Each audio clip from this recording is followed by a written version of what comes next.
ఎవరిదో audio viral అయ్యి 14 లక్షలకో 15 లక్షలకో బేరం ఆడుకున్నారు. వచ్చి మేము డబ్బు ఇస్తామన్నట్టు మాట్లాడుకున్నారు. ఒక ఆడియో బయట వైరల్ అయింది. ఒక నంబర్ ఉంది. ఆ నంబర్ గురించి ఆయన పేరు అక్కడ ప్రస్తావించలేదు, ఎఫ్ఐఆర్ కాపీలో రాయలేదని చెప్తున్నారు. ఆ నెంబర్ డిస్ప్లే మీద క్లియర్ గా కనిపిస్తూ ఉంది కదా. మీకు అంత దమ్ము ఉంటే ఆ పేరు ఏంటి అన్నది మీరే చెప్పొచ్చు కదా అక్కడ. అంటే మీరు చెప్పరా అతని పేరు నమోదు చేయరా? అతని పేరు నమోదు చేయరా? అతని మీద కేసు పెట్టాను ఉన్నారు కదా, మరి అతని మీద కేసు ఎక్కడ పెట్టారో చెప్పాలి కదా మీరు. అతని మీద కేసు ఎక్కడ పెట్టారో చెప్పాలి కదమ్మా. అది చెప్పరా మీరు? అతని మీద కేసు పెట్టానని చెప్పారు కదమ్మా, మరి అతను ఎవరి మీద పెట్టారు? ఎఫ్ఐఆర్ నెంబర్ ఎంత చెప్పరమ్మా మీరు? అది మీరు చూపించరమ్మా. అంటే మీరు చూస్తూ మాత్రంగా సరిపోతూ ఉంటారా? ఎవరి చెవుల్లో పువ్వులు పెడతారమ్మా మీరు? ఎవరి చెవుల్లో పువ్వులు పెడతారు మీరు?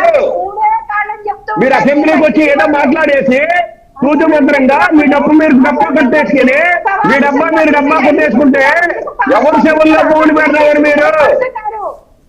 దేవాలయం లాంటి అసెంబ్లీలో ప్రశ్నించకుండా మీకేదో కొంచెం మెజారిటీ ఉందనేసి మళ్ళీలో ప్రశ్నించండి. జగన్మోహన్ రెడ్డి ఎక్కడ మెజార్టీ ఉంటే అక్కడ మాట్లాడతారమ్మా. ఎక్కడ మెజార్టీ ఉంటే అక్కడ మాట్లాడతాము. ఏ శాసన మండలి అసెంబ్లీ కాదా? శాసనసభ ఉంటే అసెంబ్లీయా? శాసన మండలి కూడా విద్యాశాఖ మంత్రి వస్తున్నాడు కదా, శాసన మండలి కూడా మంత్రులు వస్తున్నారు కదా, మరి అక్కడ ఎందుకు చచ్చిపోయింది మీకు భయము? ఎందుకు మీకెందుకంత భయం అంటున్నాను? అక్కడ ఎందుకు పారిపోతున్నారు అంటున్నాను. 4 రోజుల నుంచి అక్కడ ఎందుకు పారిపోయారు?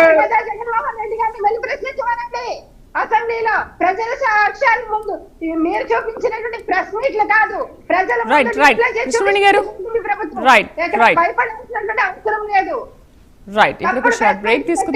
సంకేతాలు ప్రజల్లో చూపించి వాళ్ళ మీద రుద్ది విషయాల్ని పదే మీరు పట్టినటువంటి గాడిదకి 3 కాళ్ళు అన్న టైప్ లో నిరూపించుకోవడానికి ప్రజల్ని క్లియర్ చేయండి. 3 కాదు 4 అని క్లియర్ చేయండి. 3 కాదు 4 అని క్లియర్ చేయండి మీరు. 3 కాదు 4 అని క్లియర్ చేయండి.